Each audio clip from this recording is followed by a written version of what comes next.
Hey there, it's Suzanne here today, and I'm going to tell you how you can make and use the Quietfire stencils. So I made a whole bunch of cards, and some of them are slimline cards, and they're simple stencils, and they also have a sentiment on them. They're just cards, but you can cut the stencils separately. And here's some of the other ones that I'm going to use today. And the broadleaf, and the butterfly. They're easy to use, easy to make. So here they are out on the Silhouette software. And the first one I'm going to deal with is the Leafy Branch. And that's this one in the middle. And I don't need all this extra room around it. So I'm going to do some tricky stuff. I'm going to right click on the background and release the compound path. And then I'm going to go grab it down in the corner and I'm going to hold the Alt key. And that will shrink it down. And then I'd like to put it in the center. So I'm going to select all the items and then I'm going to go up to the top and I'm going to align to the center and align to the middle. And then I'll have some room around it, but not as much room, and I'll get more on the mat. So I'm going to right click on this with them all selected, and I'm going to make a compound path. Then I'm going to tuck it up into the top there. And I'm going to do the same thing with the berry branch. And right click on it, release the compound path, select it all, and then I'm going to align to the center and align to the middle. And then I'm going to create the compound path again. And they don't have to be the same size, as long as there's some room around them so that I don't stencil where I don't want to. Now this last one requires a little bit of finessing because of the little dots in it. So I'm going to deselect the background, and that leaves me with all the bits, and I'm going to go Control G, and that will group all of them so that they won't move separately. Then I can go back to doing what I have been doing and highlighting the background, grabbing the corner, hit Alt and shrink it down. Alt is the magic thing that makes it happen from the middle rather than the corner.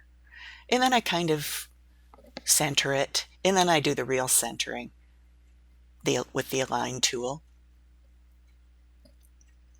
And then everything's selected, so I can just right click and go down to make compound path, and there I have it. And I can move that down into the bottom there, and I still have room for more. Now I almost forgot about the butterfly. I want that on there too. So I'm going to go over to that file and open it up. And I'm going to click on the butterfly part, and I'm going to go Control C. I'm going to go back to my working file, and I'm going to go Control V, and then I'm going to just do exactly what I've been doing. I'm going to release the compound path, click on the background, resize it. You can manually center it if you want, but it's kind of nice to select it all and then center it to the middle and then center it to the center, and it should be centered to the center anyway. And then make compound path, and there you have it. Now you can cut these out of paper or cardstock, but if you cut it out of acetate, then you'll have a reusable stencil and you can use more wet medium with it. So I choose to cut this out of acetate, and look at the blade depth. 10 for this. Acetate is really tough. Now for my project, what I want to do is a tag. And this year in 2021, we're doing a weekly tag challenge.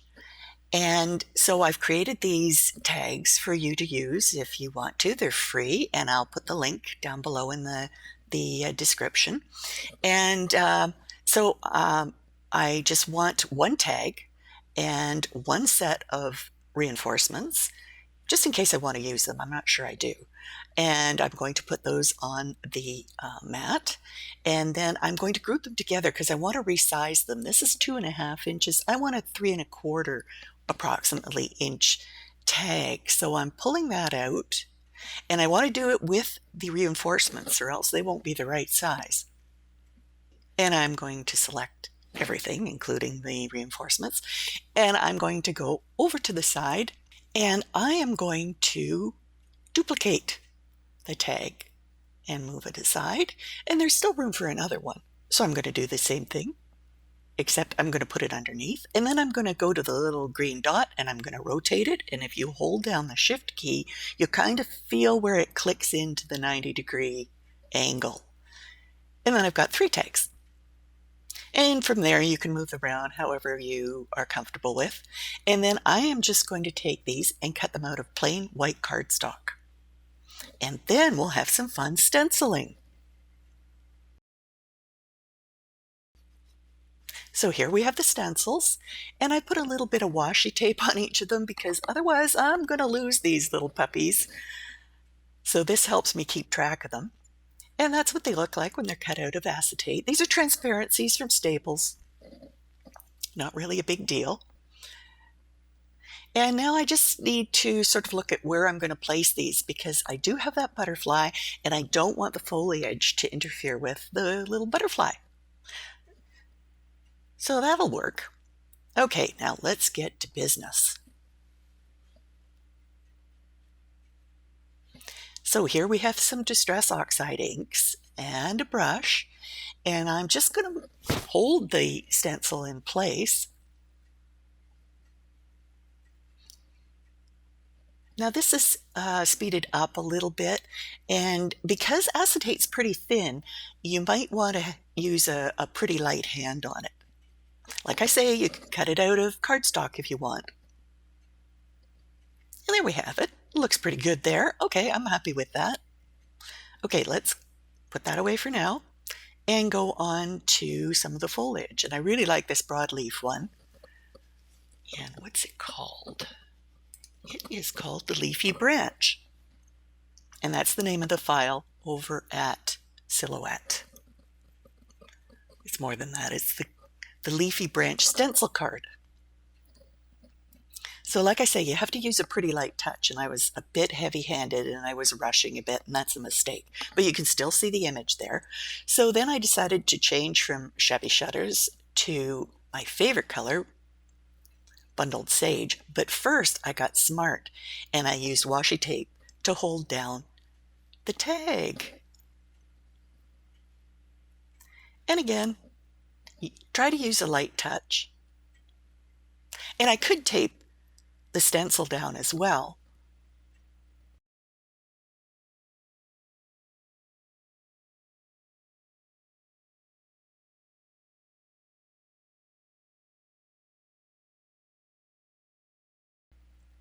And that's a little darker, and I really like that.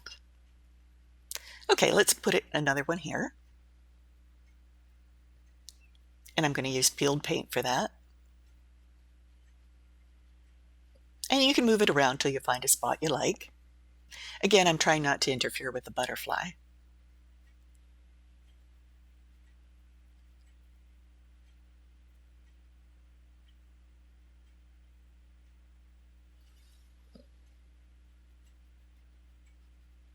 And there's the third one. Now let's change stencils. Let's go for the Small Leaves Branch. That's what this stencil is called. Well, the card is called that.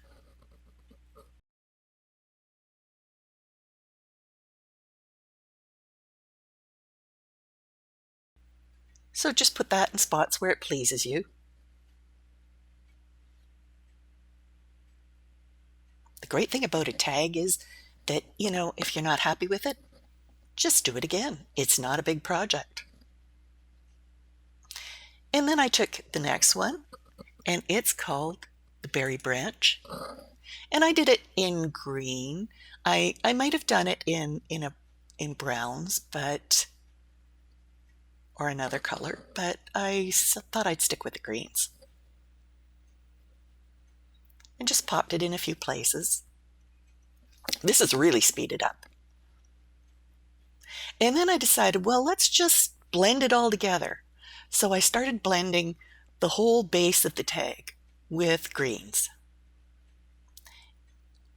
And I really liked how that started shaping up.